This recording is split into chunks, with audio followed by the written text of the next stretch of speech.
mediator membingkainya. Jadi maksud Anda, kita perlu membicarakan perihal pola pengasuhan anak-anak ke depan ya Pak, kan begitu. Jadi kayaknya ya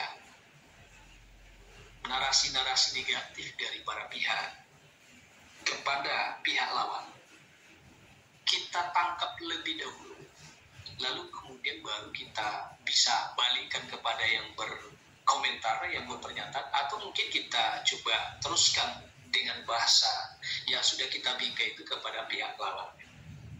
Kalau ke sini kayaknya ke yang membuat pernyataan kepada laki-laki kayaknya. Jadi maksud Anda, kita perlu membicarakan perihal pola pengasuhan anak-anak ke depan ya Pak, dan begitu. Akhirnya dengan bahasa reframing ini, bahasa-bahasa negatif yang terlontar dari penggugat atau mungkin para pihak itu bisa dinetralisir kembali, sehingga memunculkan dimensi-dimensi positif yang bisa kita coba bahas lebih konstruksi dengan para pihak. Lanjut. Oke. Mendengar dan bertanya efektif. Ada strateginya untuk mendengar dan bertanya itu diundi ya dengan ulang tanya. Ketika kita mendengar, fokus dengan para pihak, pertahankan kontak mata. Ya, ketika dia bicara, kita perhatikan dengan saksama. Sediakan waktu, jangan sampai dia sibuk menyampaikan sesuatu yang menurut dia penting, tapi mediator sibuk pula dengan HP-nya. Memang harus kita sediakan waktu, kosongkan pikiran, bahasa tubuh kita diperhatikan, antusiasme kita, dan tidak berasumsi. Itu ketika kita menggunakan teknik mendengar. Kemudian ulangi perkataan pihak. Ulang dengan kata sendiri, mereframe, merangkum, ya itu. Jadi setiap pernyataan yang mereka berikan, ya dengan reframing tadi bisa, dengan merangkum juga, meringkas bisa, parafrase juga bisa, lalu kemudian probing juga bisa. Yang pasti kita mengulang pernyataan-pernyataan mereka dengan tujuannya juga untuk menjembatani, menghubungkan kembali, kemudian melibatkan pihak yang pasif dan lain. Kemudian tanya dengan pertanyaan terbuka, sehingga mereka lebih leluasa, terbuka, menyampaikan pendapat, opini, gagasan, menjelaskan sebuah peristiwa. Kemudian tak terarah, konfirmasi dan menggali. Jadi teknik mendengar dan bertanya efektif ini juga sangat membantu kita di dalam menjalankan proses memfasilitasi mediasi. Lanjut. Kemudian parafrase, ya. Keterampilan mengulang pernyataan pihak dalam gaya bahasa sendiri, menunjukkan pengertian mediator dan memastikan pemahaman pembicara. Seperti yang sudah saya jelaskan tadi, parafrase ini kita mengulang pernyataan mereka, tapi dengan gaya bahasa kita. Tujuannya apa? Agar mereka itu tahu kalau mediator itu juga paham dengan apa yang mereka ungkapkan. Dan memastikan juga apakah sama itu apa yang mereka sampaikan itu dengan pemahaman mediator. Sehingga kalau seandainya pengulangan pernyataan dari mediator itu ada yang keliru, mereka akan mengkoreksinya. Bukan seperti itu maksud saya, Pak. Kan begitu. Sehingga pihak lain pun juga akhirnya bisa memahami apa yang menjadi keinginan atau apa yang dimaksud oleh pembicara. Lanjut.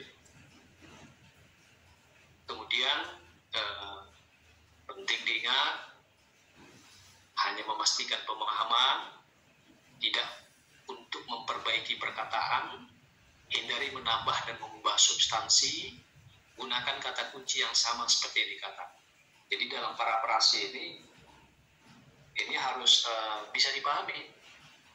Tak boleh kita mengulang pernyataan itu malah menambah substansi masalah gitu ya. Sebaiknya kita gunakan kata kunci yang sama dengan apa yang diungkapkan oleh pembicara itu atau para pihak.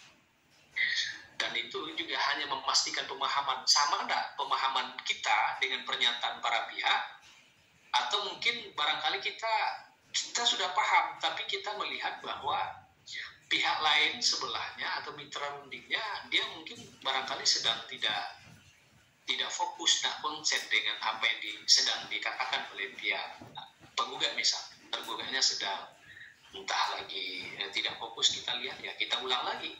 Sehingga memang kalau seandainya kita mengulang lagi bahasa para pihak itu dengan bahasa kita, pihak lain juga bisa untuk mendengarkan kembali. Lanjut. Contoh paraprase ya. Ya, ini contohnya. Pertama, saya rasa saya mendengar beberapa ide yang ingin kita bahas. Saya mendengar Bu Andini mengatakan begini. Apakah benar begitu, Bu? Jadi ketika Bu Andini dalam kasus ini misalnya dia mengatakan sesuatu ide gagasan yang sedang dibahas, lalu mediator menggunakan teknik paraprasenya untuk memastikan pemahamannya benar atau tidak. Mediator memahami ide yang disampaikan, maka diulang lagi dengan gaya bahasa mediator. Saya mendengar Bu Andini mengatakan seperti ini. Apakah benar begitu, Bu? Dan begitu. Selanjutnya saya rasa saya juga mendengar Pak Aldebaran mengatakan seperti ini. Apakah kita perlu membahas ide tersebut? Jadi kalau seandainya pernyataan yang kita ungkapkan itu clear, maka Bu Andini akan mengkoreksinya. Kemudian juga Pak Aldebaran juga dalam contoh ini dia juga mengatakan hal yang lain, lalu kemudian kita ungkap lagi. Kalau memang tidak sama dengan apa yang dia maksud, dia akan mengkoreksinya. Jadi begitulah pentingnya bagaimana kita menempatkan kemampuan skill paraprasi ini dalam proses mediasi. Lanjut. Kemudian menyimpulkan yang penting setelah pembicaraan atau diskusi para pihak, tujuannya menguji pengertian atas permasalahan yang tengah dibahas untuk menetapkan dasar pembicaraan pada sesi selanjutnya. Baik, lanjut. Kemudian simpati vs empati. Jadi simpati lawan empati. Ya, ini kalau simpati sungguh kasihan. Saya paham, saya juga mengalami hal yang seperti itu. Jadi saya tidak sangka dia tega. Jadi bahasa-bahasa seperti ini sebetulnya tidak boleh sebenarnya. Ketika kita menunjukkan rasa simpati kita kepada para pihak dengan bahasa-bahasa seperti ini, maka akan semakin membuat dia jengkel. Ya, misalnya ketika penggugat menyampaikan dalam kasus cerai misalnya, penggugat perempuan, istri menggugat cerai suami, lalu kemudian dia menyampaikan keburukan suaminya kepada mediator, kepada kita, atau ke dalam proses pertemuan bersama misalnya. Lalu kemudian mediator mengeluarkan statement yang kira-kira seperti bahasanya, saya tidak sangka kalau Bapak tega melakukan itu kepada Ibu. Itu akan semakin memantik emosinya Ibu. Jangankan mau damai, dia akan semakin pingin berpisah gitu, pingin bercerai. Jadi bahasa-bahasa ini dihindari. Jadi kita lebih diharapkan mengeluarkan bahasa-bahasa yang bersifat empati. Jadi Bapak Ibu mencoba menyampaikan bahwa seperti ini. Berarti Bapak Ibu ingin mengatakan seperti ini. Oh baik, jadi Bapak bermaksud menyampaikan ini. Jadi jangan gunakan bahasa-bahasa saya paham Bu, saya juga perempuan, saya juga merasakan penderitaan yang sama ini. Ini kayak memang nggak bisa dikasih hati nih laki-laki. Nah kan kalau begitu kan kayak apa ya? Kayak ngasih api ke minyak atau minyak ke api ya Pak ya. Semakin memancing emosi.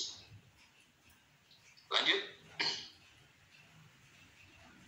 Ya, humor ya. Untuk membuat suasana menjadi santai. Jadi mediatornya juga perlu sekali-kali ada humornya juga ketika dalam proses mediasi.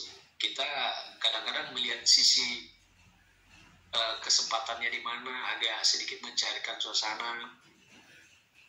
Nah, yang perlu diperhatikan, jangan jadikan pihak sebagai bahan humor ya. Kemudian tidak menyangkut hal-hal yang sensitif bagi para pihak, dan juga tidak boleh dilakukan terlalu sering. Jadi perlu ada humor, tetapi kita juga harus menempatkannya pada tempat dan momen yang tepat. Kan begitu.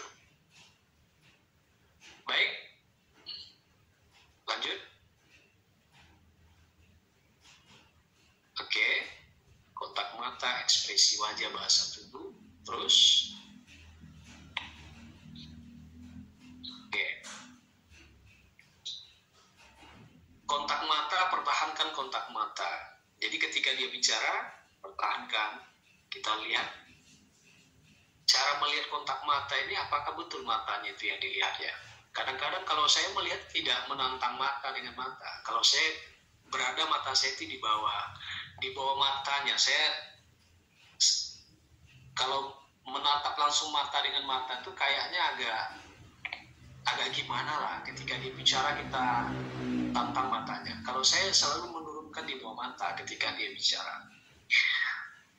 Tapi arah pandangan kita kepada pembicara, itu mempertahankan kontak mata. Kemudian cari ide dan poin penting, seimbangkan dengan menyimak secara aktif ya. Artinya kontak mata itu juga bukan hanya dengan salah satu pihak saja kita lakukan, harus seimbang. Ketika yang penggugat bicara ya kita simak, kita pertahankan kontaknya. Ketika tergugat juga bicara ya kita sampaikan. Jangan sampai mentang-mentang yang pihak tergugat ini muda gitu ya, jadi agak lama pula mediatornya menatapnya ya, itu kan juga enggak akan menjadi masalah juga bagi pihak yang lain. Seimbang ya. Kemudian bahasa tubuh, ekspresi wajah dan lain-lain. Lanjut. Baik, itu bicara tentang verbal dan non-verbal. Kemudian kita masuk kepada keterampilan yang kedua, yaitu keterampilan pengorganisasian. Keterampilan pengorganisasian juga menjadi penting dalam keterampilan mediasi. Bagaimana sih orang mediator bisa mengorganisasi proses mediasi itu? Dimulai dari apa? Pengaturan jadwal pertemuan, ya. Kemudian kapan misalnya kita sepakati pertemuan pertama, kita juga harus bisa mengatur jadwal itu dengan baik dengan pihak. Kalau tidak diatur nanti akan miss dalam jadwal. Sudah datang satu, yang lain kemudian jadwalnya keliru. Itu kan membuat jengkel dan itu akan mempengaruhi prosesnya. Kedua, mengatur ruangan. Kalau di pengadilan sebetulnya sudah ada ruang mediasi yang sudah representatif. Ya. Kalau di pengadilan agama misalnya sudah ada di ruang mediasi yang sudah ada prototipnya oleh Pak Dirjen dari pengadilan, sepanjang memang dimungkinkan untuk diatur sedemikian rupa, bagaimana mejanya, bagaimana kursinya, bagaimana adanya di situ layar fokusnya, ada seluruh perlengkapan penulisannya, ada lain-lain. Kemudian bagaimana seorang mediator bisa menyambut para pihak. Jadi ketika sudah ada jadwal pertemuan, kemudian kita bisa untuk dahulu hadir ke ruang mediasi. Jangan sampai para pihak menunggu lama. Jadwalnya jam 2 mediasi, para pihak sudah hadir tepat waktu, tapi malah mediatornya datang jam 3. Itu resikonya ada. Di samping mereka jengkel nunggu sejam, bisa saja mereka justru di situ berkelahi karena tidak ada yang memediasinya. Para pihak sudah datang duluan, mereka sedang tidak aman. Kemudian menghindari berbincang dengan hanya satu pihak.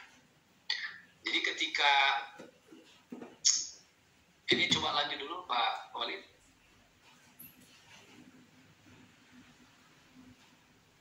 Oke, berarti mundur lagi yang tadi. Oke. Menghindari berbincang dengan hanya satu pihak. Jadi mereka kan sedang ada masalah. Semuanya merasa curiga dengan pihak lain. Ketika mereka punya kesempatan berbincang dengan mediator dan pihak lain tidak dilibatkan atau dia malah tidak kita diperlakukan sama, mereka akan punya kecurigaan dengan mediator. Kalau sempat para pihak ini curiga dengan kita, dia tidak percaya, maka akan sulit kita untuk menjalankan proses mediasi ke depan. Oleh karenanya, kita harus menghindari berbincang dengan hanya salah satu pihak. Kalau kita ingin berbincang, harus dengan kedua belah pihak. Atau kalau seandainya yang baru datang itu baru satu, ya usahakan untuk tidak dulu memulai perbincangan. Ya sudah, tunggu dulu kedua belah pihak baru lengkap, baru kita mulai. Mendorong para pihak menunjukkan perwakilan jika tidak hadir. Mendorong para pihak menunjukkan perwakilan. Jadi dalam konsep mediasi ini kan harus prinsipalnya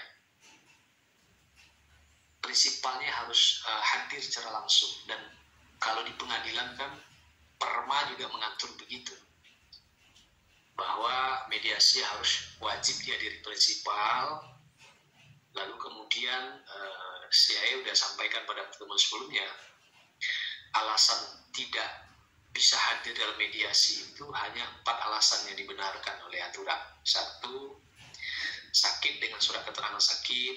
2, di bawah pengampuan. 3, di luar negeri. 4, sedang melakukan tugas negara misalnya. Ini boleh dia tidak hadir. Kalau dia tidak hadir, maka dia bisa menunjuk wakilnya, kuasa misalnya. Tapi wakil atau kuasanya juga harus ada ketentuan khususnya. Kalau di pengadilan ada surat kuasa berwenang mengambil keputusan. Oke. Kemudian memastikan aksesibilitas bagi yang berkebutuhan khusus. Ya, kalau misalnya para pihak ini ada yang difabel gitu ya, kita harus bisa pastikan aksesibilitasnya untuk bisa hadir dalam ruang mediasi. Baik, lanjut. Berikutnya adalah keterampilan perundingan. Seorang mediator juga harus memiliki skill ini. Seorang mediator adalah pemimpin perundingan. Dan Karena mediasi itu adalah proses perundingan yang dibantu oleh pihak ketiga yang netral. Nah, yang dibantu dan pemimpin perundingan proses mediasi itu adalah mediator. Jadi mediator bisa memimpin proses perundingan itu. Kemudian mediator harus membuat aturan perundingan. Membuat aturan perundingan ini biasanya ketika opening statement. Ketika memulai proses mediasi, di situ akan disampaikan kira-kira rule of the game. Mediasi itu kayak mana? Tidak boleh berbicara sebelum diberi kesempatan bicara, tidak boleh memojokkan, tidak boleh menyela pembicaraan. Kan begitu misalnya. Tak boleh menghidupkan HP, kan begitu ya. Jadi aturan-aturan ini harus dibuat, dan itu pastinya di awal pertemuan. Sehingga ketika ada yang keluar dari aturan dalam proses mediasi ini bisa diingatkan. Dan ini harus disepakati dan harus disepakati oleh para pihak.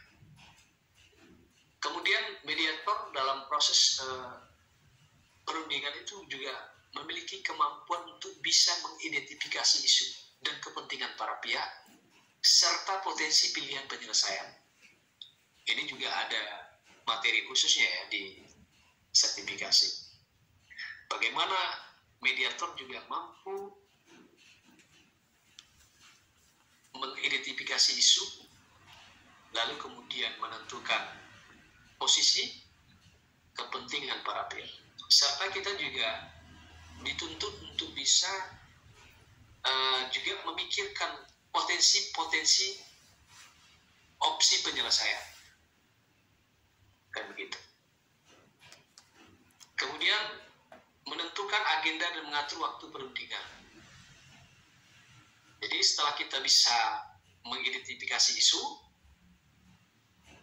dan kepentingan para pihak, kita juga tentu menentukan agenda-agenda mediasi. Isu ini kita akan bahas tentang apa? Isu ini kapan kita bahas? Jadi agendanya kita juga bisa mengaturnya. Kemudian dalam proses mediasi perundingan itu, kita juga dituntut untuk bisa mengarahkan posisi kepada kepentingan. Kita sudah bahas kemarin apa itu posisi, apa itu kepentingan. Jadi ibarat posisi itu kita samakan kemarin dengan petitum, apa yang dituntut, kemudian kepentingan itu alasan kenapa dia menuntut. Jadi kita mencoba mengarahkan, mengubah dari posisi menjadi kepentingan, kepada kepentingan.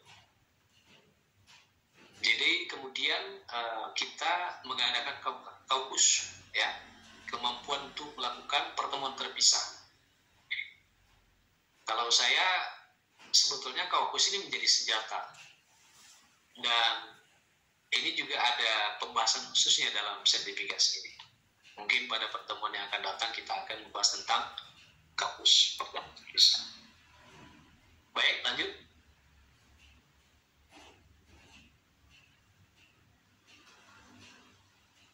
Kemudian mediator juga harus mampu memiliki keterampilan memfasilitasi. Ya, bagaimana kita bisa untuk memfasilitasi perundingan itu?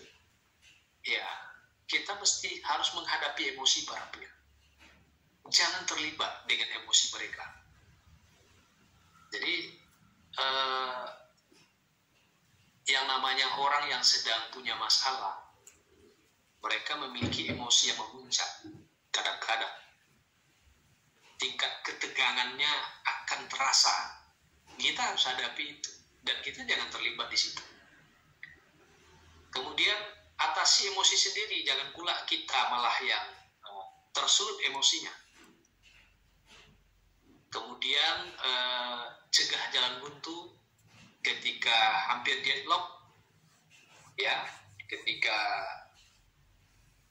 jika ini diteruskan akan membuat mediasi ini akan menjadi menemu jalan buntu, ya kita cegah jalan buntu itu dengan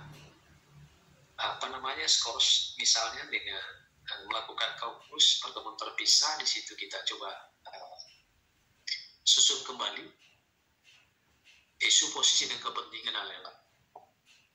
Kemudian kita juga harus mampu menyeimbangkan kekuatan para pihak. Jadi para pihak ini kadang-kadang pada posisi yang tidak seimbang, punya relasi kuasa yang berbeda. Jadi mediator harus mampu itu menyeimbangkan, ya, antara pejabat dengan rakyatnya, bisa saja, antara orang yang kaya dengan orang tidak punya apa-apa, yang kuat dengan yang lemah. Jadi kadang-kadang mempengaruhi proses mediasi itu. Seperti tadi, yang antara juga bisa menimbulkan kepasifan dalam mediasi. Maka kita perlu untuk menyeimbangkan kekuatan para pihak. Menyeimbangkan kekuatan itu bukan berarti kita memihak kepada yang lemah, tidak begitu. Tapi kita coba ingin menyetarakan mereka dalam proses perundingan, sehingga bisa menghasilkan produk yang fair. Kemudian kita juga menghindari mengkritik saran atau opsi yang diajukan para pihak. Ketika ada tawaran-tawaran solusi, saran yang diberikan mereka, kita tidak boleh mengkritik, tampung saja. Tampung saja. Justru kalau kita kritik, nanti dia tidak lagi mau memberikan saran pendapat, opsi yang dia tawarkan. Lanjut.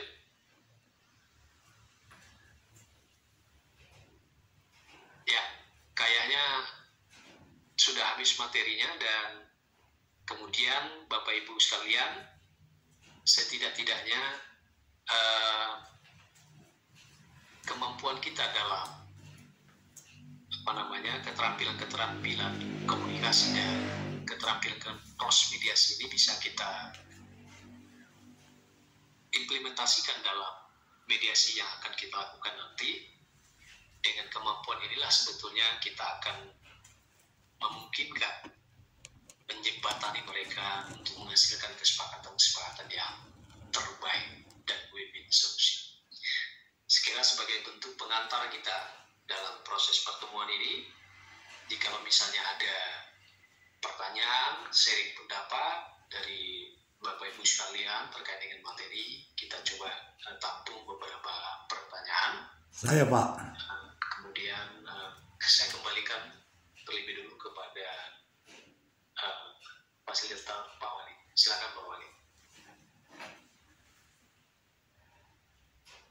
Ya, terima kasih banyak Pak Hasan.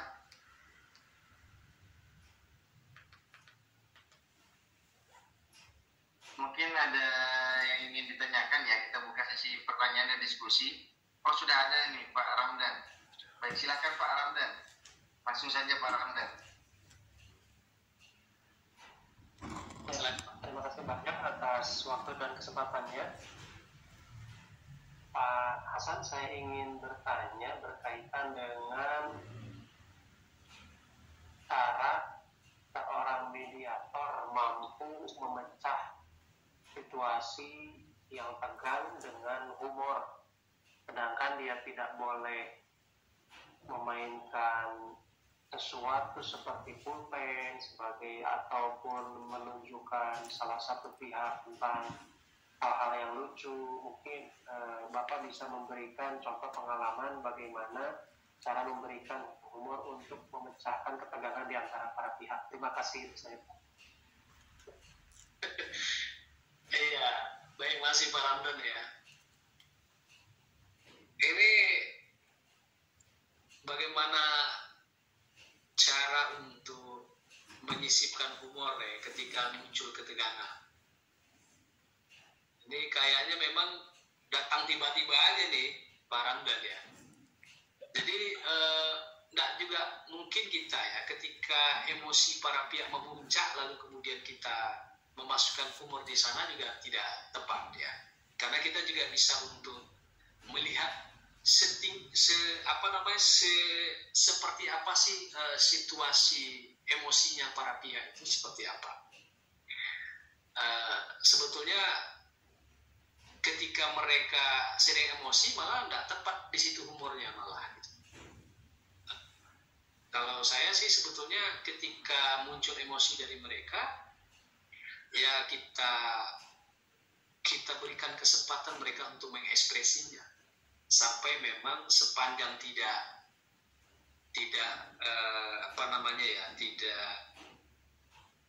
berakibat fatal dengan proses, ya saya biarkan.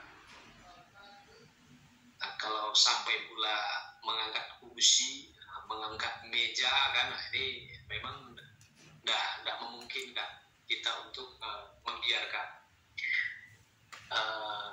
Namun jika kayaknya tidak terkendali, saya selalu menggunakan teknik kaukus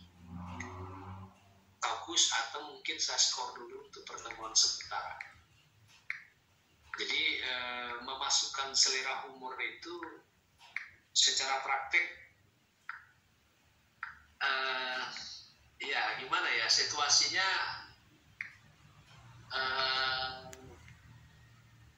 kayaknya menyesuaikan saja apa kira-kira yang tepat untuk kita sisihkan dengan humor. Mungkin senior-senior saya ada yang berpengalaman ini, karena banyak master-master juga di dalam nih terkait dengan praktek, nah, kan gitu. Kelihatannya orang serius semua nih Pak. Iya, kayaknya serius semua, jadi humor-humor yang ringan gitu ya. Kayak mana sih bagus. Iya. Mungkin ada ya. Pakai pantun Melayu mungkin Pak. Pakai pantun Melayu Pak. Sertifikasi, tapi memang banyak senior saya di dalam nih Pak. Izin. Oke. Barangkali begitu Pak. Kalau saya dalam situasi yang tegang, malah saya nggak bisa mengeluarkan humor Pak. Kalau emosi memuncak itu, kalau dia tinggi, itu nggak bisa humor dia. Saya biarkan dia untuk mengekspresikan ya perasaannya, gitu. Mengekspresikan perasaannya. Lalu kemudian setelah semuanya keluar, biasanya dia reda.